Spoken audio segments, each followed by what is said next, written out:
Good evening.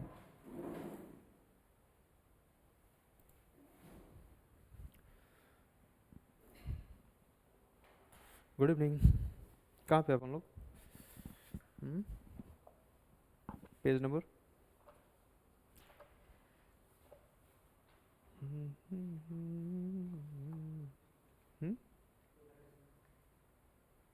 मुँह खुला करके हो जाओ।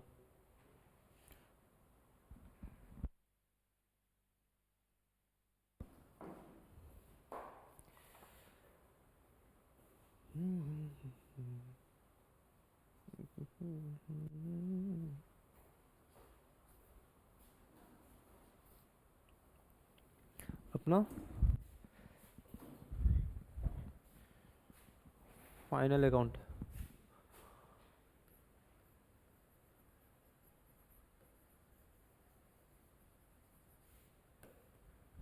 कौन सा हो गया अपना?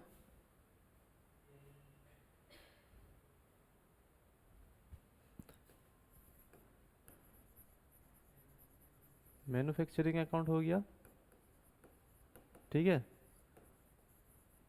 और कल अपन लोग किए ट्रेडिंग अकाउंट।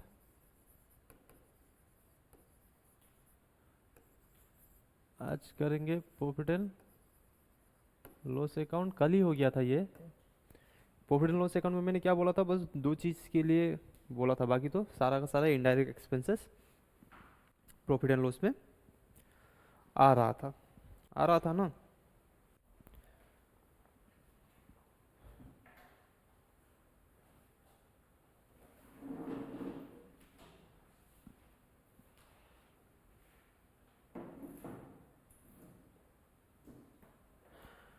दो ट्रीटमेंट मेन क्या था? एक प्रॉफिट एंड लॉस में अबनॉर्मल लॉस, यही था ना।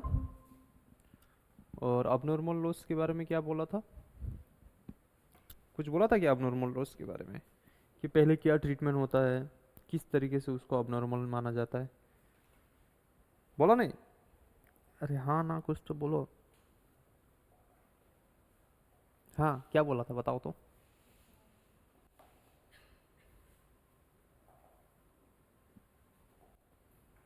इनको गुड न्यूज़ दे दो, आ जाएंगे। कल एब्सेंट थी, गुड न्यूज़ दे दो इनको। गुड न्यूज़ है, पता चल चुका है गुड न्यूज़। कौन दिया? कहाँ वीडियो में बोला था? अब लाइव में थी क्या? है? कल कंफर्म हो गया ना? कल श्योर हुआ, पहले तो डाउट में था।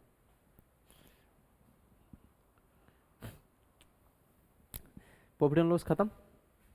प्रॉफिट एंड लॉस में दो ट्रीटमेंट बोला था, एक अबनॉर्मल लॉस का और एक बेड डेप्ट रिकवर के लिए बोला था ना। और जो भी आइटम मिलता है वो देखना है। वो आइटम जो ट्रेडिंग में आता है वो प्रॉफिट एंड लॉस में नहीं आएगा। ट्रेडिंग में क्या आता है? Only directly related to operation बोल दो, ठीक है।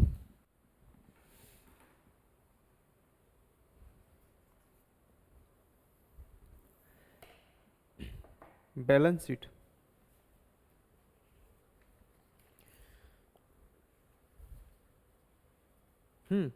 बैलेंस शीट देखते हैं।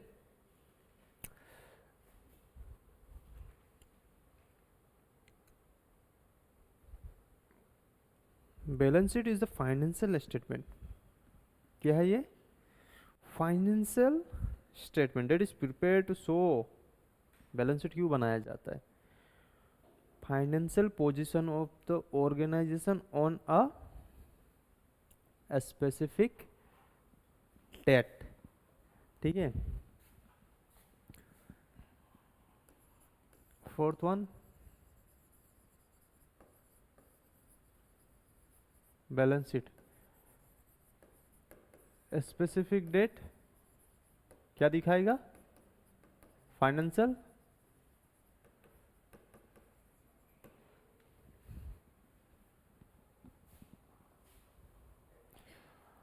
बैलेंस शीट क्या होता है ना, जो बैलेंस शीट बनता है किसी एक दिन को दिखाता है। क्या दिखाता है? किसी एक दिन, अगर मैं बोलता हूँ कि मुझे बैलेंस शीट देखना है या बैलेंस शीट बनाना है, तो मैं कोई एक दिन को पकड़ के बनाऊंगा। जैसे अगर आज मान लो कि आज मुझे बैलेंस शीट बनाना है, तो एज ऑन आज कितना है, जो भी डेट होगा उस डेट तक, मतलब आज का दिन तक जो मेरे पास एसेट या लाइबिलिटी है बस वो दिखेगा, ठीक है। और ट्रेडिंग और प्रॉफिट एंड लॉस ये पूरा साल के लिए होगा। क्या होगा?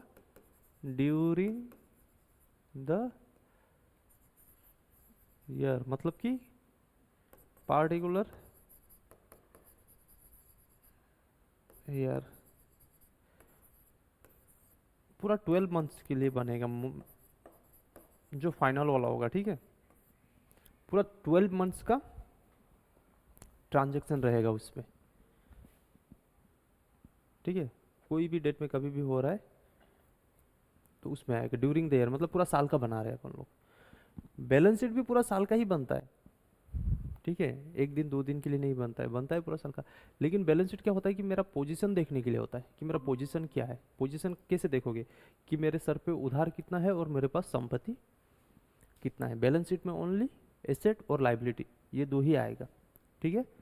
और ट्रेडिंग और प्रॉफिट एंड लॉस पे इनकम एक्सपेंसेस, ठीक है, बस ये आइटम आएगा।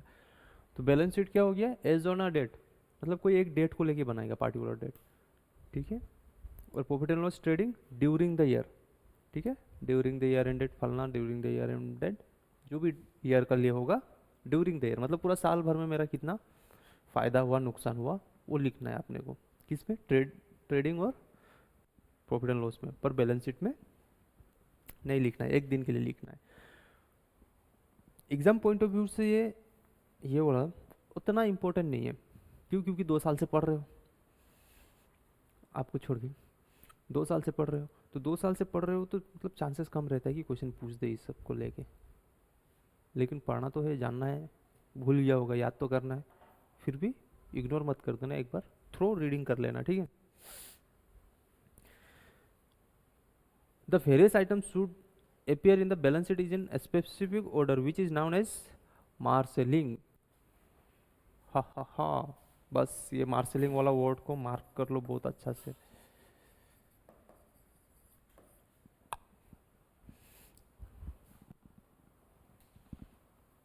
ठीक है, क्या बोल रहे हैं?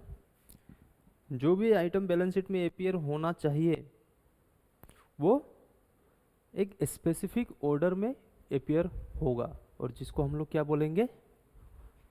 मार्शलिंग। बैलेंस शीट में जो भी आइटम अपन लोग डालते हैं उसको क्या बोला जाता है? ऐसे नॉर्मल भाषा में पूछेगा तो मार्शलिंग। उसको मार्शलिंग क्यों बोला जाता है? क्योंकि एक स्पेसिफिक ऑर्डर में डालेंगे अपन लोग, इसीलिए उसको मार्शलिंग बोला जाता है, ठीक है। 2 क्वेश्चन मिल गया यहीं से। एक कि जो ऑर्डर में डाला जाता है उसको क्या बोला जाता है, ठीक है, मार्शलिंग। मार्शलिंग क्यों बोला जाता है, ये सेकंड क्वेश्चन आ सकता है। मतलब एक ही क्वेश्चन को 2 बार हम लोग 2 तरीके से पूछ सकता है। तो मार्शलिंग क्यों बोला जाता है? क्योंकि एक स्पेसिफिक ऑर्डर में। ये क्वेश्चन तब पूछेगा जब क्वेश्चन थोड़ा सा हाई लेवल का, तब थोड़ा सा हाई, ज़्यादा हाई भी नहीं, थोड़ा सा हाई वाला होगा ना, तो ये क्वेश्चन पूछ देगा। There are 3 approaches in this, क्या है? रिजिडिटी या परमानेंस ऑर्डर। ये क्या होता है?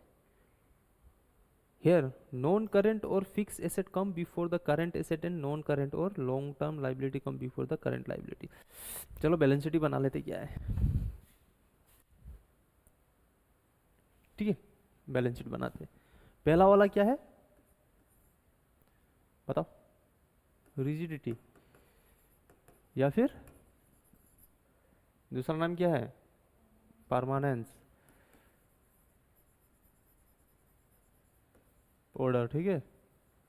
इसका बैलेंस शीट कैसे होगा? पहले आएगा नॉन करेंट लाइबिलिटी, उसके बाद ही आएगा करंट लाइबिलिटी। लेकिन एसेट में नॉन करेंट एसेट, फिर आएगा करंट एसेट। इसमें से क्वेश्चन पूछ सकता है, ये ऑर्डर है, ठीक है। ये क्या है? ऑर्डर है। कभी फॉलो किया था? किया भी होगा तो पता नहीं कि हम लोग क्या किया, हम लोग को बस आइटम लिखना था, मैं तो कभी फॉलो नहीं किया। ठीक है, मेरे को केस सबसे स्टार्टिंग में लिखने का मन होता तो मैं केस लिख देता, केस को लास्ट में लिखने का मन होता मैं लास्ट में लिख देता। अपना टारगेट क्या था? बैलेंस शीट मैच करना है, बस यही था ना। लेकिन गलत था हम लोग, आज जाके पता चल रहा है। एक ऑर्डर होता है, या तो पहले करेंट को लिखो या तो नॉन करेंट को लिखो। अगर नॉन करेंट को पहले लिख रहे हो, एसेट साइड भी लाइबिलिटी साइड भी, उसके बाद करेंट को लिख रहे हो, तो वो क्या हो गया? परमानेंस ऑर्डर में हो आप, या रिजिडिटी ऑर्डर में हो। ठीक है, आप क्या माथा हिला रहे हो? बैलेंस शीट क्या होता है?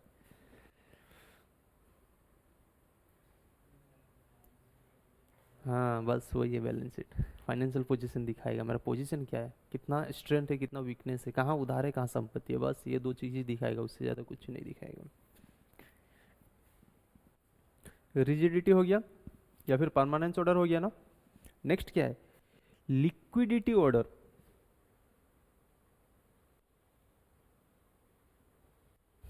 नेक्स्ट ऑर्डर ये वन है। हाँ, दूसरा देखो ना, नाम ही पता चल जा रहा है ना, लिक्विडिटी बोल रहा है ना। लिक्विडिटी का मतलब क्या होता है?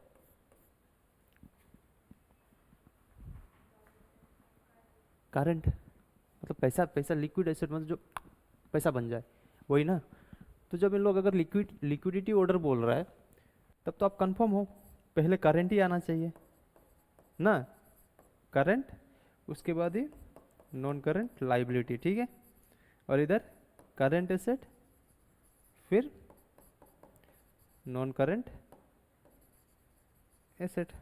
सिंपल, नाम से पता कर लो। हाँ, याद करने का जरूरत नहीं है। रिजिड मतलब क्या होता है? कुछ तो होता होगा रिजिड मतलब। हिलता नहीं ना नॉर्मली, चलो। तो ऐसा कौन सा चीज़ है जो, मतलब समझने के लिए बोल रहा हूँ, फिर वो मैंने लॉजिक लगा रहा हूँ एक, वो सब बुक में लिखा नहीं है, मैं बोल रहा हूँ कि वो चीज़ याद रहने के लिए। रिजिड मतलब होता है जो चेंज नहीं होता फटक से।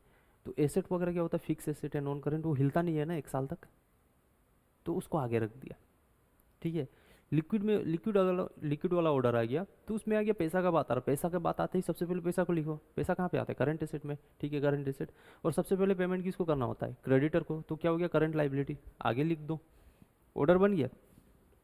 ताकि मिस्टेक ना हो एग्जाम में, मतलब हाँ, रिजिट का मतलब हिलने वाला नहीं था, आगे में लाइबिलिटी आना चाहिए। कौन सा? फिक्स्ड वाला, मतलब नॉन करेंट, फिक्स नहीं, नॉन करेंट। और एसेट, फिक्स एसेट या फिर नॉन करेंट एसेट, जो जल्दी हिलेगा नहीं। ठीक है, ये रिजिड हो गया। या फिर परमानेंस, जो हमेशा रहेगा, तो सेम ऑर्डर हो गया। दूसरा लिक्विड, पैसा का बात कर रहा है, पैसा का बात करते ही करंट को पहले डाल दो। तीसरा ऑर्डर कौन सा है? तीसरा है मिक्स ऑर्डर। कहीं पे भी किसी को भी फेंक दो बोलेगा क्या? Asset side items are arrange in order liquid, while liability side items arrange in order of rigid. का बुझे? Third one mixed. मिक्स में क्या होगा? एसेट साइड क्या बोल रहा है? करंट, करंट एसेट आएगा, फिर नॉन करंट एसेट। ठीक है, लेकिन इधर में क्या आएगा? नॉन करंट लाइबिलिटी, फिर करंट। समझा? मिक्स में करंट को कुछ नहीं कर रहा उन लोग, करंट को लिक्विड वाला ही कंडीशन में छोड़ दे रहा है।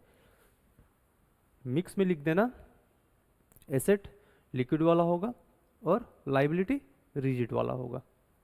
ठीक है, मार्क कर लो या फिर लिख लो उसको।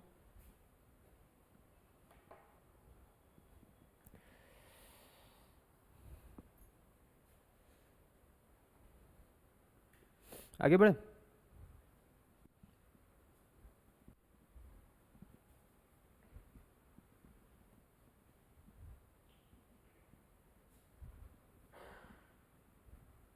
नेक्स्ट क्लास कौन सा आप लोग का? मैथ्स, कितना बजे से?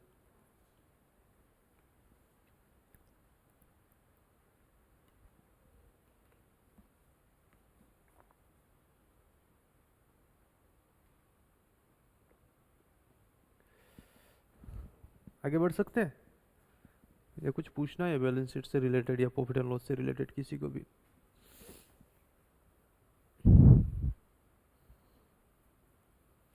कुछ भी नहीं पूछना है? सबको सब समझ में आ गया एक ही बार में?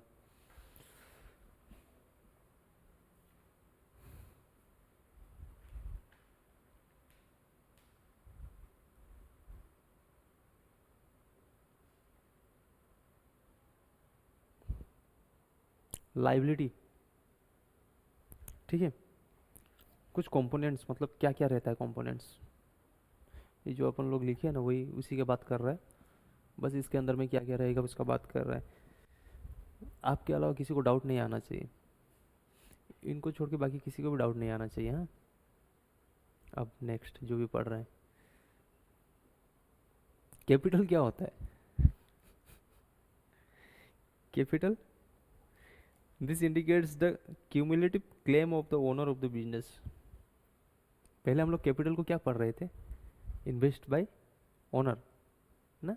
आज बोल रहा है कि क्यूमुलेटिव क्लेम्स। अलग क्यों बोल रहे हैं? क्या होता है? आज तो मेरे को भी कंफ्यूज कर दिया। आप लोग कंफ्यूज हुआ कि नहीं? पहले बोल रहा था, जो बचपन में अपन लोग पढ़ रहे थे, तो जो मालिक पैसा इन्वेस्ट करता है उसी को अपन लोग बोलते हैं कैपिटल। आज जब अपन लोग पढ़ रहे हैं तो बोल रहे हैं कि उसका क्यूमुलेटिव क्लेम जो होगा ओनर को, उसको बोलेंगे कैपिटल। ये मतलब इतना जाति क्यों किया अपने साथ? 2 साल तक अपन लोग वही पढ़ते रह गए। पता है इनको, इनको बताना बाद में। तुमको पता है 2 साल तक जो मालिक इन्वेस्ट कर रहा था उसी को कैपिटल बोल रहा था। आज तो बोल रहा है कि वो क्यूमुलेटिव जो क्लेम होगा उसको कैपिटल बोलना था। ये होता क्या है? देखो माथा मत हिलाओ, 2 साल से पढ़ा हुआ है, ठीक है। इधर 6 महीना, मतलब 2.5 साल हो चुका है कॉमर्स में आए हुए। अब पार्टी मत बदल लो, आप बदल सकते हैं, आप लोग मत बदलो। बताओ ये क्या बोल रहा है? क्यूमुलेटिव क्लेम का बात कर रहा है। गगोई, ओ गगोई, ये पार्टी बदल लिया यार। 2 साल से देखो हम लोग बोल रहे थे कि जो ओनर इन्वेस्ट कर रहा था उसको कैपिटल बोलते हैं, आज यहाँ पे बोल रहे हैं कि जो क्यूमुलेटिव क्लेम होगा।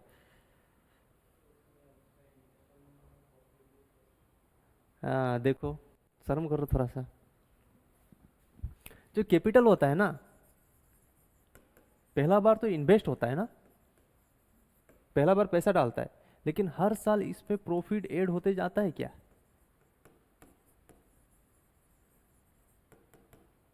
होते जाता है। जब भी कोई भी चीज जुड़ते जुड़ते जाता है उसको हम लोग क्यूमुलेटिव बोलता है।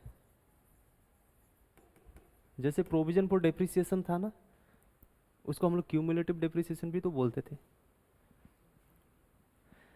यारो फूल बरसाओ, मेरा महबूब आया है। कहाँ थे? पटाखा फोड़ रहे थे का? तो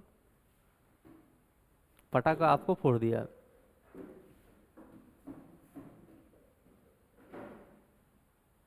समझे इसको क्यूमुलेटिव क्लेम क्यों बोला जा रहा है? हाँ, नहीं समझा? अब कोई पूछेगा तो क्या है, क्या बोलेगा कैपिटल? बच्चा लोग पूछेगा तो बोलना मालिक जो पैसा डालता है वो। भाई का आदमी कोई पूछ दिया ना, बोला क्यूमुलेटिव क्लेम है सर। किसका? ओनर का। कहाँ से? बिजनेस से। ठीक है। गोगोई देखो शांत हो गया, गोगोई को पूछने वाला था कैपिटल क्या होता है। मालिक का पैसा। हाँ, बिल्कुल सही हो आप। मालिक का पैसा को कैपिटल बोला जाता है। तो मालिक का पैसा कौन सा है?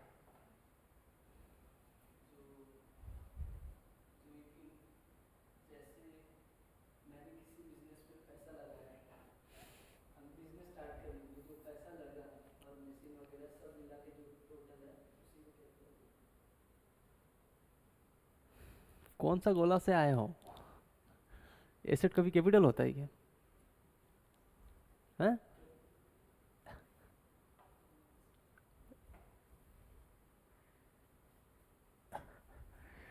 क्यूमुलेटिव क्लेम किसका? मालिक का। ठीक है। अब क्यूमुलेटिव क्यों वर्ड यूज किया गया है पता चला? क्योंकि उसमें प्रॉफिट ऐड होते जाता है, और एक से दूसरा, दूसरा से तीसरा जो भी होता है उसको क्यूमुलेटिव वर्ड यूज किया जाता है। हाँ। नेक्स्ट है लॉन्ग टर्म या फिर नॉन करेंट लाइबिलिटी। अब वो लाइबिलिटी जो मेरे पास 1 साल से ज़्यादा तक रहेगा उसको बोलेंगे नॉन करेंट, ठीक है, या लॉन्ग टर्म। मतलब मैं उसको 1 साल या उससे ज़्यादा तक पे नहीं करूँगा, उसके बाद ही पे करूँगा, तो उसको बोला जाता है लॉन्ग टर्म या फिर non current liability. Short term या फिर करेंट, वो लाइबिलिटी जो 1 साल से कम रहेगा मेरे सर पे। जैसे कि क्रेडिटर। क्रेडिटर कौन होता है? जिससे अपन लोग सामान खरीदते हैं और उधार में खरीदते हैं, बाद में पेमेंट करेंगे, ठीक है। नेक्स्ट क्या है? Advance from customer. अब मेरे को कुछ चाहिए, मैंने एडवांस पहले ही पेमेंट कर दिया है, भले मेरे को 1 हफ्ता बाद चाहिए वो सामान, पेमेंट मैंने अभी कर दिया, तो एडवांस उसके लिए उधार है ना, जब तक वो सामान देगा नहीं तब तक तो इक्वल होगा नहीं, नहीं होगा ना, तो वो हो गया advance from customer. Time pass हो रहा है पता है। आउटस्टैंडिंग एक्सपेंसेस, जो एक्सपेंसेस अभी भी पेमेंट करना बाकी है, एक्सपेंसेस हो चुका है, ठीक है, उसको दिए नहीं है, क्या हो सकता है?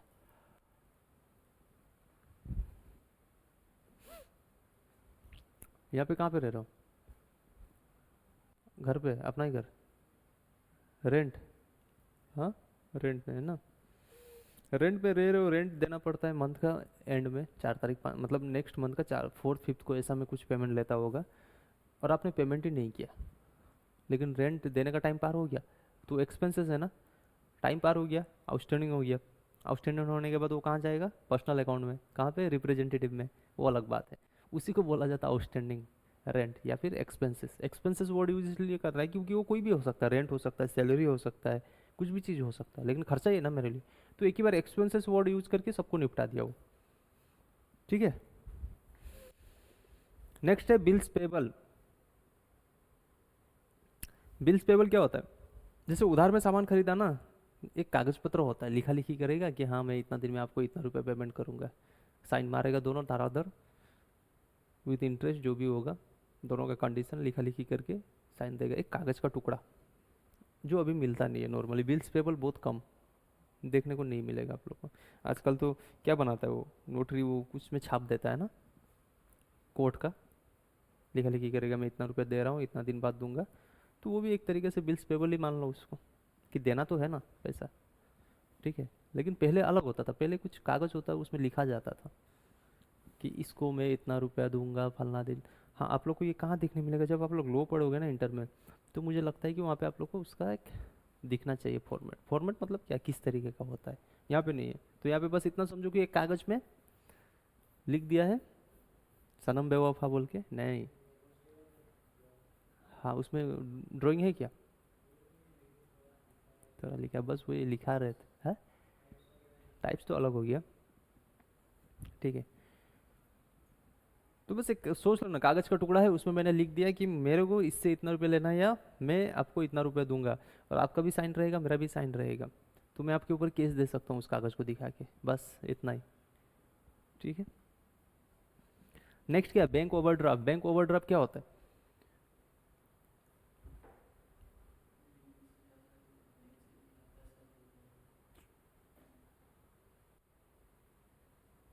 यहाँ क्या लिमिट लिखा है? हम्म, तो देख देख के बता रहे हो। हम्म,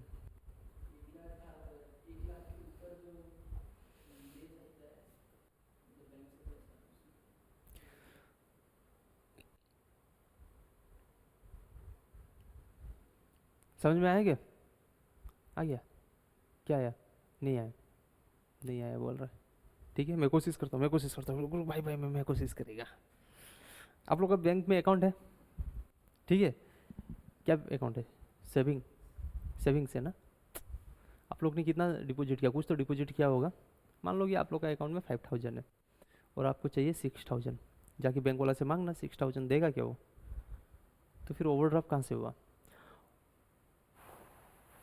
ओ, करंट अकाउंट चाहिए उसके लिए, या फिर क्रेडिट कार्ड वाला देता है ना, क्रेडिट कार्ड से भी निकल जाता है, ओवरड्राफ्ट कर सकते हो। ओवरड्राफ्ट का मतलब होता है कि आप जितना आपका पैसा है उससे ज़्यादा आप निकालोगे, लेकिन उसमें भी लिमिट रहता है, ठीक है, किसी कोई 50,000 इन एक्सेस ऑफ डिपॉजिट 50,000 निकाल सकता है, कोई 1 लाख, कोई 2 लाख, वो देख के होता है। वो आपको पहले जांचेगा परखेगा, उसके बाद ही लिमिट देगा आपको। ठीक है, देख के लग रहा है कि ये पैसा खा देगा, ये तो 50,000 से ज़्यादा देगा ही नहीं। देगा क्या? नहीं देगा। मतलब जो लिमिट है उससे ज़्यादा देगा, लेकिन सेविंग में वो फैसिलिटी नहीं देगा। सेविंग में अगर ये देने लग गया तो बैंक डूब जाएगा, क्योंकि नॉर्मल पीपल के लिए होता है सेविंग। ठीक है, बिजनेस के लिए होता है करंट। तो करंट अकाउंट खोला, निकालो, लिमिट 50,000 का आसपास दे ही देगा बिंदास, छोटा मोटा बिजनेस को तो ना। अब कल जाके करंट अकाउंट खुलवा देना, ठीक है, पापा का नाम में। पापा भी खुश, आप भी खुश, पापा को पता ही नहीं है बेटा इधर से निकाल रहे ना। एसेट्स, एसेट क्या होता है? फिक्स या नॉन करेंट। ठीक है, नॉर्मली फिक्स या नॉन करेंट का मतलब वो एसेट जो मेरे पास 12 महीने से ज़्यादा रहेगा, 12 मंथ से ज़्यादा। ठीक है, दिस रिप्रेजेंट द फैसिलिटीज और resources owned by the business for a longer period of time. ठीक है, लॉन्गर पीरियड ऑफ टाइम, पहला चीज। दूसरा चीज, ये माथा से कभी निकालना मत। अब आज सीखोगे ना, पूरा जिंदगी भर रखना। जो भी एसेट होता है उससे मुझे इनकम होना पड़ेगा, तभी वो एसेट होगा। क्या होगा? एसेट होगा, वरना वो एसेट नहीं माना जाएगा। उससे फ्यूचर में इकोनॉमिक बेनिफिट आपको मिलना चाहिए। ठीक है, तो पकड़ते हैं ना आइटम्स को। ठीक है, आइटम्स बोला, हाँ। गाड़ी पकड़ो, गाड़ी को एसेट बोला जाता है, गाड़ी को एसेट बोला जाता है। वो आपको कैसे इनकम करके दे रहा है? नहीं दे रहा है। गाड़ी खरीदा, खर्चा हो गया, खर्चा हुआ ना, नहीं हुआ क्या?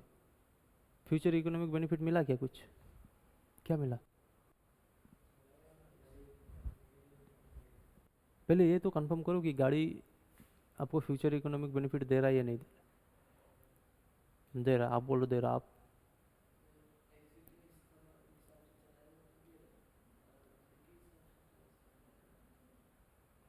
फ्यूचर इकोनॉमिक बेनिफिट कुछ भी नहीं हो रहा है। आपका वो टाइम बचा रहा है क्या? टाइम बचा रहा है, टाइम इज मनी। वो टाइम आप किसी और चीज़ में यूज़ कर पाओगे, या बिजनेस में आपको जाना है, यहाँ घर से बिजनेस में जाना है आपको, वो गाड़ी आपका पर्सनल है, घर से बिजनेस में जाना है, ठीक है, ऑफिस तक जाना है, तो आप उसी गाड़ी से आओगे, अपना काम करोगे। काम करोगे, गाड़ी से पहले आओगे, काम करोगे, तभी तो पैसा कमाओगे, तो फायदा हुआ। तो एसेट। अब रात को 12 बजे पार्टी करने के लिए लेता है तो वो एसेट नहीं रहेगा, वो क्या हो जाएगा? शौक। शौक बन जाएगा ना। शौक मतलब झटका वाला शौक नहीं। ठीक है, क्या बोलते हैं हिंदी में उसको, पता नहीं, छोड़ो, सही वर्ड नहीं आ रहा मुंह में तो नहीं बताते। आगे बढ़े। क्या होना चाहिए? फ्यूचर इकोनॉमिक बेनिफिट मेरे को होना चाहिए। ठीक है, the benefit from use of this asset is spread over a very long period, मतलब लंबा पीरियड तक मेरे को इससे फायदा मिलेगा। The fix asset could be intangible या फिर इंटेंजिबल। टेंजिबल वो होता है जिसको अपन लोग टच कर सकते हैं, इंटेंजिबल वो होता है जिसको टच नहीं कर सकते। Simple. In the balance sheet fix asset are always shown as original cost less depreciation. The fix asset are subject to wear and tear which is called as depreciation. ठीक है, balance sheet में जो fix asset होगा ना, वो हमेशा original cost less depreciation, मतलब कि जो भी अमाउंट होगा उसमें डेप्रिसिएशन को हटाना होगा, उसके बाद ही बैलेंस शीट में लिखना होगा। ठीक है, ऐसा मत कर देना कि 1 लाख में खरीदा था, डेप्रिसिएशन है, डेप्रिसिएशन को मैं लाइबिलिटी साइड में लिख के एसेट को 1 लाख का 1 लाख ही लिख दिया। बैलेंस शीट तो मैच कर गया, करेगा मैच? क्यों नहीं करेगा? बैलेंस शीट में अगर इस साइड में नॉन करेंट एसेट है, लेस डेप्रिसिएशन करूंगा ना, मान लो ये 500 है और डेप्रिसिएशन 20 रुपया है, 580 आएगा, 480, टोटल में 480 होगा। होगा, इधर भी 480 आ ही जाएगा कहीं ना कहीं से। लेकिन मैंने ये 20 रुपये यहाँ लेस नहीं करके इधर में डेप्रिसिएशन लिख दिया 20 रुपीज़, 520 होगा, इधर भी 520 हो जाएगा। अरे जब मैंने माइनस किया ही नहीं कहीं से भी, कहीं से माइनस नहीं किया, और कुछ तो आइटम होगा, 480 आना चाहिए था बैलेंस शीट में, लेकिन मैंने क्या कर दिया, डेप्रिसिएशन को इधर कर दिया, तो 20 रुपीज़ माइनस होना चाहिए था, लेकिन वहाँ पे 20 बढ़ गया, ओ सॉरी 500 ही रहेगा ना, 500, ये भी 500 रहेगा। 480 आंसर आना चाहिए था, लेकिन आंसर आएगा 500। बैलेंस शीट मैच कर जाएगा, लेकिन ट्रीटमेंट गलत हो जाएगा। माइनस को आप इधर ले जाओगे तो क्या हो जाएगा, प्लस, तो बीच में वो जो बाउंड्री है ना वो इक्वल टू है, सोच लो, इधर से इधर जाएगा तो प्लस, इधर से उधर जाएगा तो माइनस, बस। लेकिन करना नहीं, ठीक है, यहीं पे लेस कर देना डेप्रिसिएशन को। करोगे करंट एसेट के साथ लेस करोगे क्या डेप्रिसिएशन को? तो मैं तो करंट एसेट के साथ लेस किया वहाँ पे। हाँ क्यों बोला? इन्वेस्टमेंट, पैसा डालो कहीं पे भी तो मेरा क्या हो जाएगा, investment. Current asset, stock, debtor, cash in hand, cash at bank, prepaid expenses, advance to supplier, ये आप लोग का होमवर्क, खुद घर में जाके पढ़ लेना, ठीक है। और समझ में नहीं आया तो नेक्स्ट क्लास आते ही पूछना कि मेरे को सर ये डेटर का मतलब समझ में नहीं आया, बिल्स रिसीवेबल का मतलब समझ में नहीं आया, कैश इन हैंड का मतलब समझ में नहीं आया। ठीक है। Illustration 5 homework, 6 homework, 7 homework, 8 9 homework, 10 homework,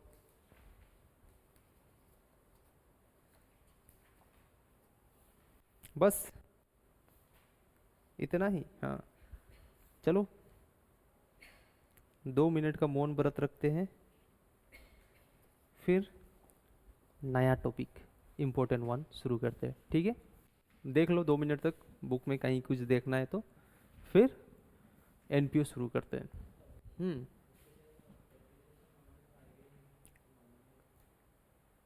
हाँ, डिप्रिसिएशन वहाँ पे नहीं आएगा, क्यों नहीं आता है, नॉमिनल आइटम है, प्रॉफिट एंड लॉस में जाएगा, वो तो गया प्रॉफिट एंड लॉस में। हाँ बैलेंस शीट में भी आके एसेट के साथ लेस हो जाता है, वो लेस हो रहा है, less.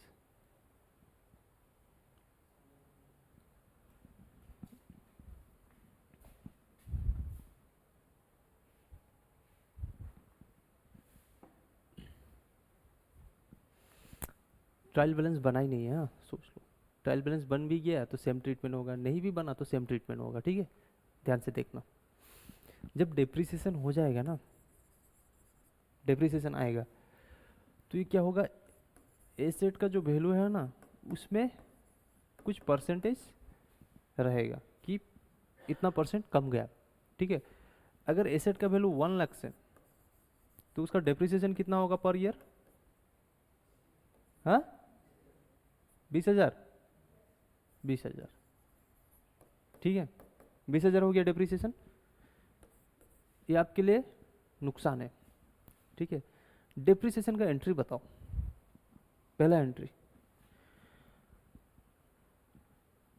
Depreciation account debit to asset था, तो आप एसेट से लेस करोगे पहले, इसको कर दिए।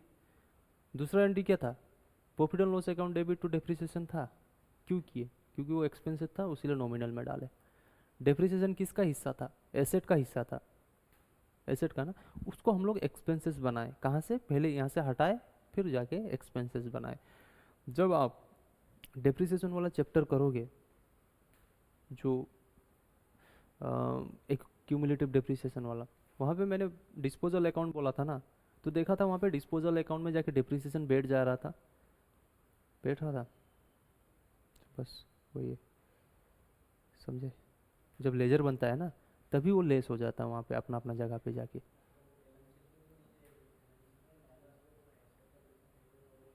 हाँ जो लेस होगा वो लेस कर रहा हूँ मैं, कभी कभी लेस नहीं करके दिया होगा तो आपको लेस करना होगा वो, ठीक है। डेप्रिसिएशन बोल के लेस होगा,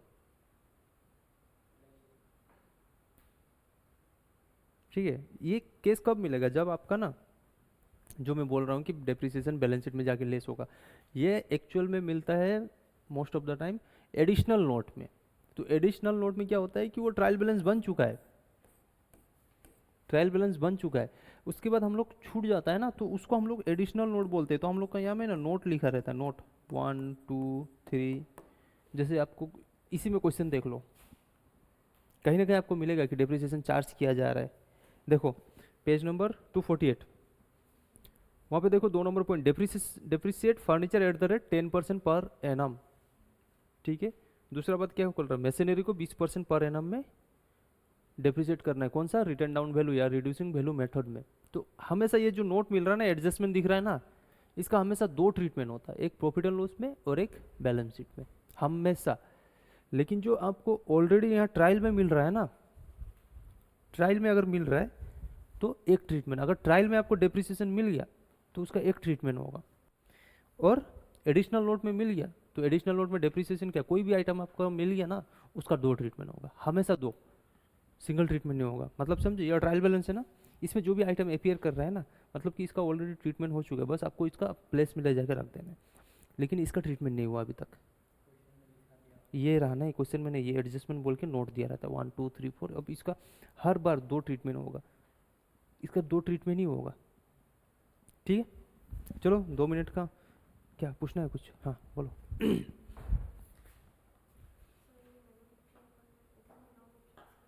क्या है ये, है ये स्टॉक है एज ऑन 31 मार्च 2021 को।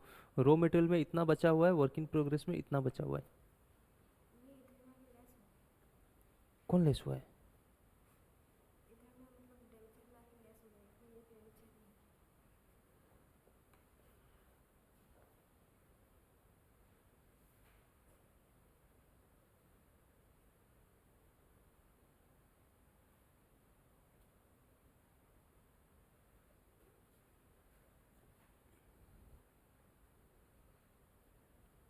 ये कौन सा अकाउंट है ये, मैन्युफैक्चरिंग। तो ये तो यूज़ हो गया है।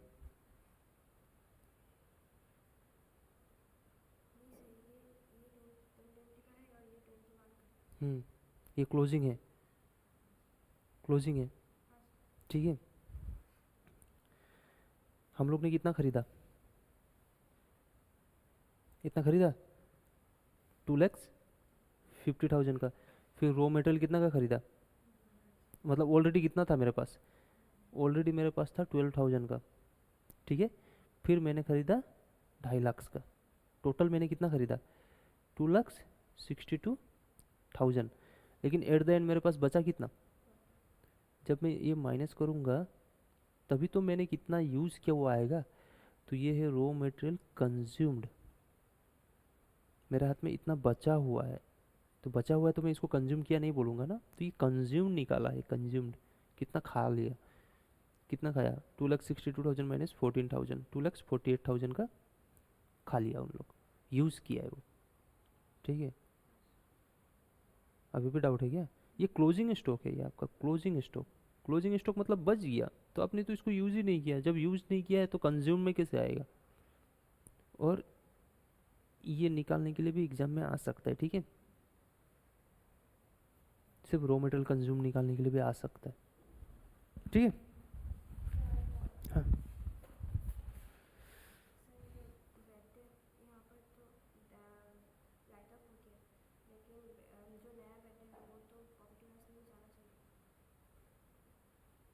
फर्दर बेड डेप्ट, हाँ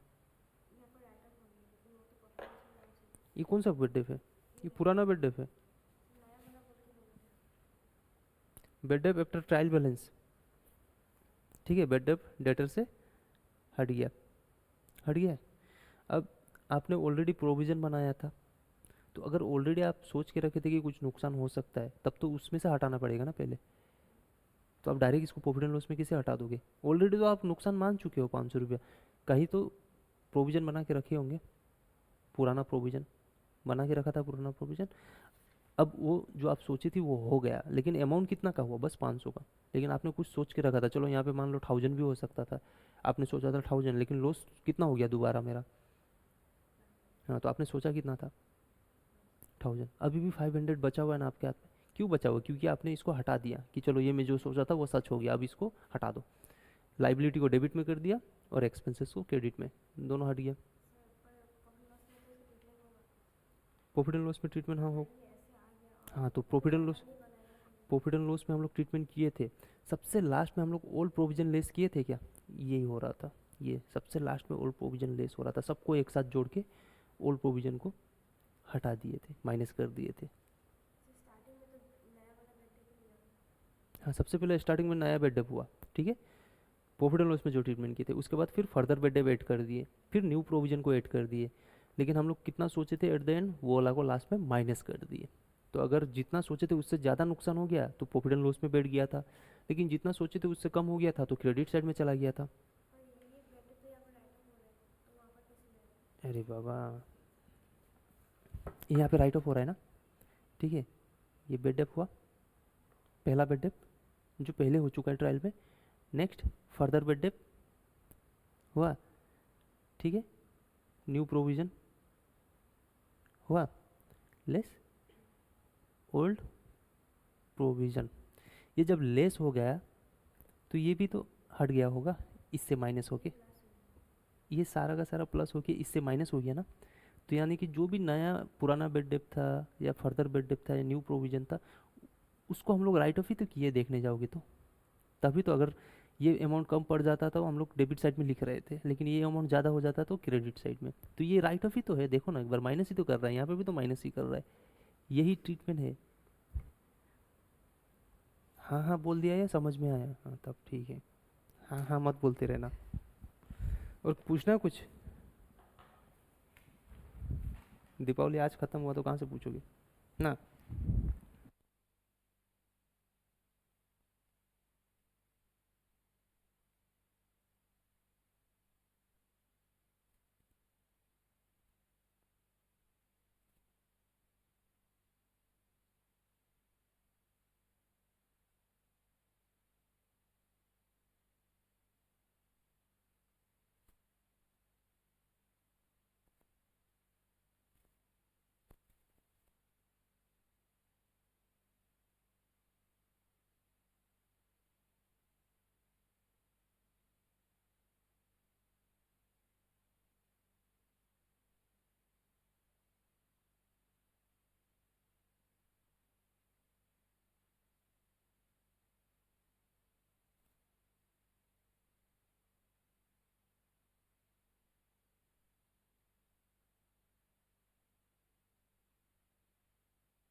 हो गया?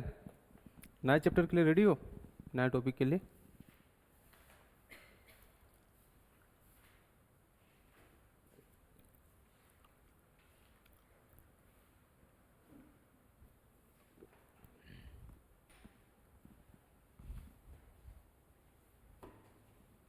इसका सबसे इम्पोर्टेंट टॉपिक सब्सक्रिप्शन निकालना होता है, ठीक है, सबसे इम्पोर्टेंट, जो कि अपने पास अभी ज़्यादा टाइम नहीं है, उस टॉपिक को करने के लिए ज़्यादा टाइम नहीं है। तो हम लोग इसका जो बचा हुआ पढ़ना है, या बचा हुआ आइटम इसका जो कंप्लीट करना है वो कर लेते हैं कल फ्रेश माइंड से, ठीक है। नेक्स्ट डे सब्सक्रिप्शन के ऊपर करेंगे, मतलब very very very important topic आता ही है। तो बिंदास दो मार्क क्यों छोड़ना है ना। और लेजर ही बनाना है। क्या बनाना है? लाइजर, बस। फाइनल अकाउंट इसका लेजर अगर आप लोग बना लिए तो उसका लेजर भी तो बना ही लोगे। हाँ मैं कुछ होमवर्क दिया था आप लोग को। मैंने ये होमवर्क दिया था कि वो जो प्रॉफिट या कॉस्ट को लेके रिलेटेड था ना, परसेंटेज वाला, वो कैलकुलेटर में करना। हुआ? एक हुआ एक नहीं हुआ मतलब कैसा होता है? हम्म,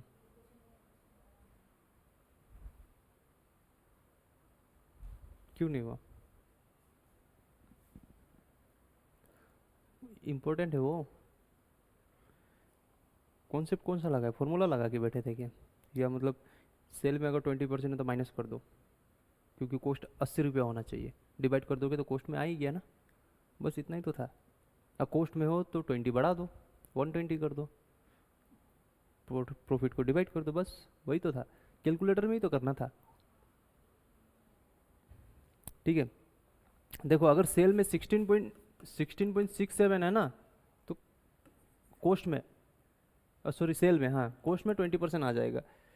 अब को सेल में 20 है तो इसमें 25, इसमें 25 है तो इसमें 33.33, इस तरीके से आता है, देखना याद हो जाएगा बाद में धीरे धीरे ये सब। चलो एनपीओ के बारे में पढ़ते हैं, नया टॉपिक नया पेज, जय माता दी। क्या हो गया? नोट फॉर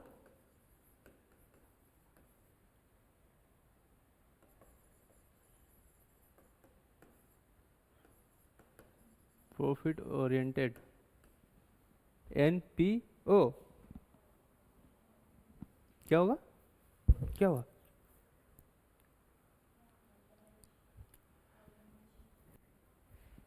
ओरिएंटेड क्या, ऑर्गेनाइजेशन भी लिख दो? चलो ठीक है, ओरिएंट, मैं इंटेंशन का बस इंटेंशन तक लिख दिया, ऑर्गेनाइजेशन लिख देना, कोई बात नहीं, आप लोग का मन। एनपीओ ऑर्गेनाइजेशन, ये ऑडियंस डिमांड में लिखा है मैंने, ये मेरा बिल्कुल भी इच्छा नहीं था लिखने का। ठीक है, इंक खत्म नहीं होता इसका मतलब लिखवाते रहो मुझसे, बड़ा तकलीफ देते हो यार। चलो पढ़ते हैं, इसका इंटेंशन क्या होता है? प्रॉफिट नहीं कमाना, ठीक है, प्रॉफिट नहीं कमाना है। क्या करेगा? सेवा, सेवा करेगा लोगों का, करता है ना। हालेलुया, प्रेज द लॉर्ड, मिला है क्या कहीं पे? नहीं मिला? मिला है? क्या चीज? By the grace of God, I mean ऐसा वैसा कहीं मिला नहीं आप लोग को? हैं? आओ बेटा खा लो, ये भगवान का प्रसाद है। नहीं गए खाने? लंगर खाने गए था कहीं पे? लंगर खाने भी नहीं गए? किसी का शादी में बिन बुलाए भी नहीं गया? वो सब एनपीओ होता है, ठीक है, वो आप लोग को खिलाएगा लेकिन पैसा नहीं लेगा, होता है ना, वही है एनपीओ, सर्विस भी देगा आपको, पैसा भी नहीं लेगा वो, ठीक है। ईसा फाउंडेशन सुने हो ना? ईसा फाउंडेशन सुने हो? हाँ, बीइंग ह्यूमन तो सुने होंगे, बीइंग ह्यूमन, बीइंग ह्यूमन भी नहीं सुने हो? किसका है? सल्लू भाई का? आपका भाई सल्लू, मेरा नहीं है, लॉरेंस बिश्नोई सुन लेगा तो दिक्कत हो जाएगा। आगे बढ़ते, ये सब अभद्र बात नहीं क्लास में। There are certain organisation that are not established for making profit but to provide some service, ये पैसा के लिए मतलब फायदा के लिए नहीं करेगा ये काम, ठीक है। This service are generally given to members who make subscription to avail the. अभी हमें बात थोड़ा सा चेंज कर दिया, ये बोल रहा है कि बस उसी को ही सर्विस मिलेगा जो वहाँ पे सब्सक्रिप्शन लेके रखा हुआ है। जैसे नेटफ्लिक्स है ना आप लोग का, नेटफ्लिक्स किसको देखने मिलता है? जो सब्सक्राइब करके रखता है, वो तो आप उसका मेंबर हो गया, ठीक है, लेकिन उसका तो इंटेंशन प्रॉफिट ओरिएंटेड है, तो वो एनपीओ नहीं हुआ, ठीक है। प्रॉफिट ओरिएंटेड किससे हुआ? क्योंकि वो कमाएगा पैसा, उससे कमाएगा ना।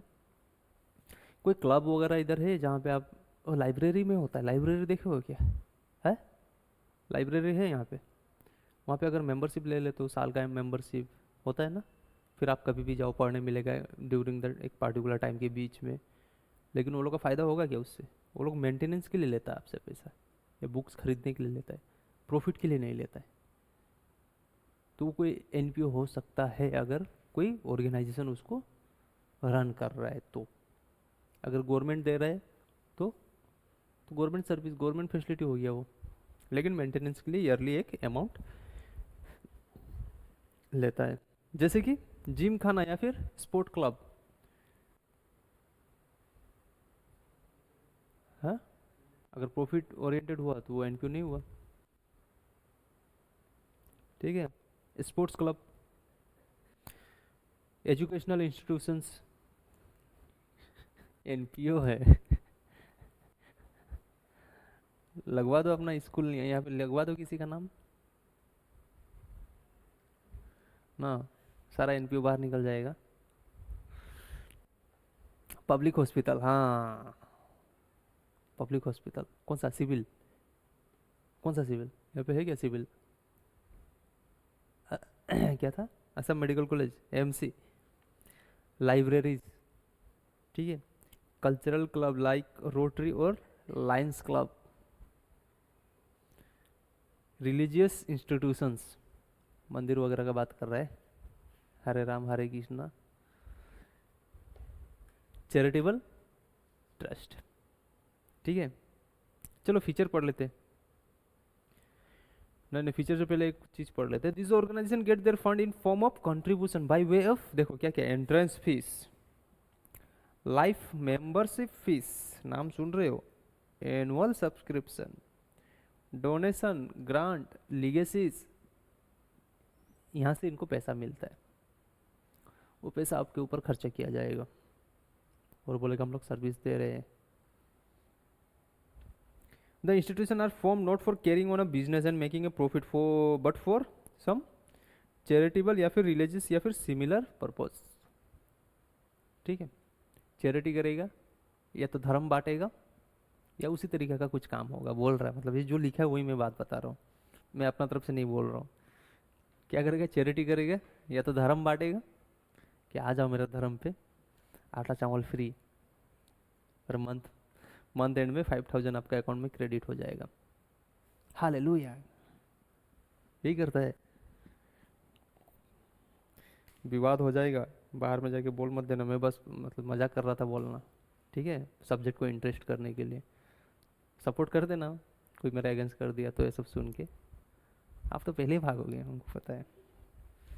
हमें जानी नहीं कि हमें देखी ना, तो यही बोलोगे ना, उमा की लगे कि এটা কি আমি জানি না, दादा तुम्हें के। चलो आगे बढ़ते। फीचर ऑफ एनपीओ, इसका गुण, गुण चरित्र क्या है फीचर। पहला बोल रहा है such establishment are establish for furnishing service to a particular group और पब्लिक एट लार्ज, या तो कोई पार्टिकुलर ग्रुप को देगा या फिर पब्लिक के लिए होगा। जैसे कि पार्टिकुलर ग्रुप, यहाँ पे क्लब है ना, क्या क्लब है, हाँ हाँ, तो वहाँ पे सब्सक्रिप्शन लेना पड़ेगा तभी जाएगा, मतलब कोई पार्टिकुलर ग्रुप के लिए हुआ। वहीं पे यहाँ पे मंदिर भी होगा कहीं पे, वहाँ पे जाने के लिए पैसा लेगा क्या उन लोग, आराम से जा सकते, कीर्तन सुन सकते, आ सकते हो, पैसा नहीं लिया ना। तो या तो पार्टिकुलर ग्रुप के लिए होगा या तो फिर पब्लिक के लिए होगा, ठीक है। These are established and organized as charitable societies, trust, and subscriber to such establishment are known as member। और जो सब्सक्राइब करेगा उसका सब्सक्रिप्शन को, मतलब मंथली या ईयरली पैसा जो देना होगा आप लोग दे के मेंबरशिप ले लोगे, आपके नाम पे कार्ड वुड बना के दे देगा आपको, तो आप क्या हुआ, सब्सक्राइबर, ठीक है। Please like share and subscribe बोलता है ना, कहाँ बोलता है, यूट्यूब में। तो सब्सक्राइब करते हो तो अब उसका कोई भी वीडियो होता है तो आपको आ जाता है ना, इंस्टेंटली आ जाता है, आ जाता है या नहीं आता है, वो डालते ही आपको पता चल जाता है कि डाला है कुछ, नोटिफिकेशन टिंग करके आता है ना ऊपर में। Their activities are normally regulated by managing या फिर एग्जीक्यूटिव कमेटी, उसके लिए कोई कमेटी होता है नॉर्मली चलाने के लिए, ठीक है। जो ओनर है वो बना के छोड़ देता है, जैसे दो चार को बोलता है आप लोग चलाओ इसको, ठीक है। बहुत कम देखने को मिलेगा कि जो उसको एस्टेब्लिश किया वही चला रहा है। ये सब चीज़ ज़्यादातर इतना फेमस क्यों है, क्योंकि टैक्स बचाता है ये, क्या बचाता है, टैक्स, ठीक है। छोड़ो, अब सब अलग बात है। टैक्स बचता है चैरिटी करते हो तो, डिडक्शन मिल जाता है, फाइनल इंटर में जाओगे तो मिल जाएगा। The principal source of income of the organisation are entrance fees, इसका जो इनकम होगा वो कहाँ से होगा, एंट्रेंस फीस, ठीक है। दूसरा लाइफ मेंबरशिप फीस, तीसरा annual subscription, donation, grant and legacies. The surplus generated in the form of excess of income over expenditure is allocated amongst the member. अब क्या होगा, सरप्लस हुआ मतलब पैसा आया ना, जो अपने पास इनकम आया ना, तो जो खर्चा हुआ था उनके ऊपर, मतलब किया था उन्होंने, खर्चा कम हो गया और जितना पैसा आया था वो ज़्यादा दिख रहा है, मतलब कि मेरे पास सरप्लस है, उसको सरप्लस बोला जाएगा। अब प्रॉफिट नहीं बोला जाएगा, प्रॉफिट वर्ड यूज नहीं होगा एनपीओ में। क्यों नहीं होगा? क्योंकि इसका इंटेंशन क्या है, सेवा करना, सर्विस देना, ये है ना इंटेंशन। तो आप कैसे बोलोगे कि मैंने उसको सर्विस दिया तो मुझे ये फ़ायदा हुआ? आप क्या बोलोगे, मैंने उसको सर्विस दिया तो मेरे पास इतना पैसा बचा, तो उसको क्या बोलोगे, सरप्लस। और अगर खर्चा ज़्यादा हो गया, इनकम कम हुआ, तो डेफिसिट। ठीक है, लॉस नहीं, डेफिसिट। समझ में आया? अब वर्ड चेंज हो जाएगा, प्रॉफिट की जगह सरप्लस वर्ड यूज करेंगे अपन लोग, और एक्सपेंसेस अगर लॉस हुआ तो डेफिसिट। ठीक है, सिंपल है ना? प्रॉफिट को हटा के सरप्लस डाल दो, लॉस को हटा के डेफिसिट डाल दो, मीनिंग दोनों का सेम है। बस एक सर्विस दे रहा है, एनपीओ है, दूसरा उसका इंटेंशन ही प्रॉफिट कमाना है, तो इसीलिए वो प्रॉफिट वर्ड यूज कर रहा है। ठीक है, मेरा इंटेंशन अगर प्रॉफिट कमाना नहीं है तो मैं प्रॉफिट वर्ड यूज नहीं कर सकता।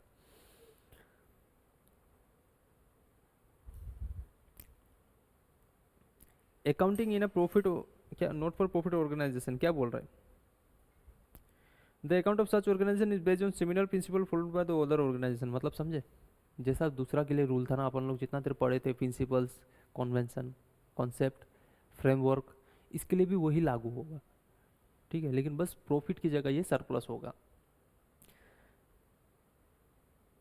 There are certain items of revenue and expenses that need special understanding so that the accounting treatment could be correctly decided। मतलब कुछ आइटम ही है जिसको आपको ध्यान से देखना होगा, तभी जाके आप उसका अकाउंटिंग सही तरीके से करोगे। तो मैंने पहले ही बोल दिया कि सबसे इम्पोर्टेंट सब्सक्रिप्शन है। ठीक है, ये स्पेशल आइटम में आता है। द कॉन्स्टिट्यूशन या फिर बाई लॉज, ये लोग का बाई लॉज होता है। आप कहीं देखो सोसाइटी, सोसाइटी वोसाइटी कहीं पे देखो क्या? नहीं देखे हो? यहाँ पे नहीं है क्या उसका? तारक मेहता का उल्टा चश्मा देखा है ना उसमें? हाँ, तो उसका सोसाइटी का नाम क्या है? क्या धाम? गोकुल धाम। ठीक है, ठीक है, मैं देखता नहीं हूँ। ठीक है, अब समझाना तो पड़ेगा। तो उन लोग का सोसाइटी में कुछ रूल्स वगैरह होगा शायद, है क्या? रूल्स है ना, किसको कब पैसा देना, मेंटेनेंस के लिए, मेंटेनेंस के लिए पैसा देना होता है, तो उन लोग का एक लिखा हुआ होता है। ठीक है, जब रजिस्टर करेगा ना सोसाइटी को, रजिस्टर भी करना होता है सोसाइटी को। ठीक है, जब रजिस्टर करेगा तो उन लोग का कुछ रूल्स रेगुलेशन होगा। तो जो रूल्स रेगुलेशन होगा जिस बुक्स में होगा उसको बोलेंगे बाई लॉज। क्या बोलेंगे? Bylaws. बुझे छे? नहीं समझा? ठीक है, वो बाई लॉज वही है, सोसाइटी।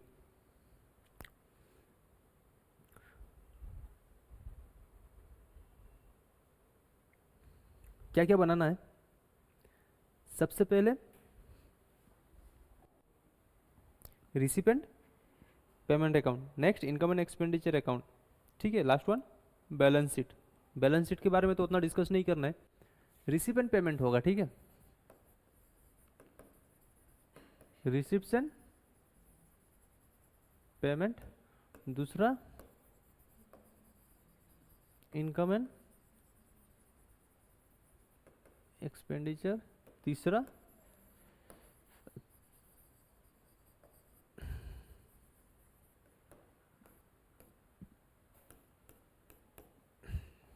जो रिसिपेंट पेमेंट अकाउंट होगा ना, रिसिपेंट पेमेंट अकाउंट जो बनेगा उसमें जितना भी रिसिप्ट हो, कोई भी साल से रिलेटेड मैटर नहीं करता, अगर रिसीव किया तो लिखो, किसी को भी पेमेंट किया तो लिखो। ठीक है, ये रिसिपेंट पेमेंट अकाउंट में होगा। लेकिन इनकम और इनकम एंड एक्सपेंडिचर अकाउंट जो है ना, वो प्रॉफिट एंड लॉस अकाउंट है, डिट्टो प्रॉफिट एंड लॉस। यहीं पे जाके आपको पता चलेगा कि सरप्लस हुआ या फिर डेफिसिट हुआ। ठीक है, अगर सरप्लस या डेफिसिट यहाँ पे पता चल रहा है और मैं उसको बोल रहा हूँ कि प्रॉफिट एंड लॉस अकाउंट की तरह ही है, तो इसका नेचर ये टाइप्स ऑफ अकाउंट में कहाँ पे चला जाएगा, नॉमिनल। इसके ऊपर सवाल पूछ सकता है। Income and expenditure account is a types of account, personal, real, nominal बोल देगा, नॉन ऑफ द अबव बोल देगा, क्या बोलोगे? लेकिन receive and payment account is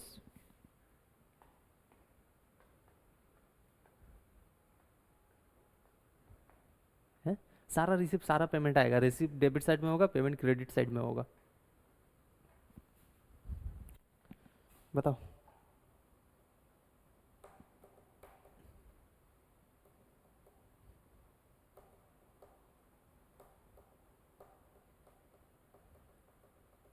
debit में कब होता है, केस आया डेबिट कब होता है?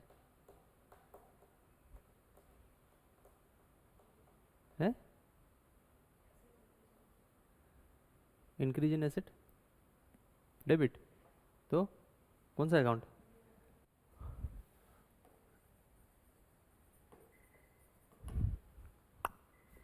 ठीक है, चलो आज के लिए बाय बाय टाटा बोल देते हैं। कल फ्रेश माइंड से आना, क्योंकि कल इसका इम्पोर्टेंट टॉपिक कौन सा पढ़ेंगे, सब्सक्रिप्शन के बारे में, ठीक है। और जिससे आपको सवाल पूछेगा, एक सब्सक्रिप्शन ही है जिससे हमें सब सवाल पूछते रहेगा, और बाकी तो उतना टफ नहीं है। तो मैं कोशिश करूँगा कि कल ये यूनिट फिनिश्ड हो जाए, ये मेरा कोशिश रहेगा कि ख़त्म हो जाए। ठीक है, बाय।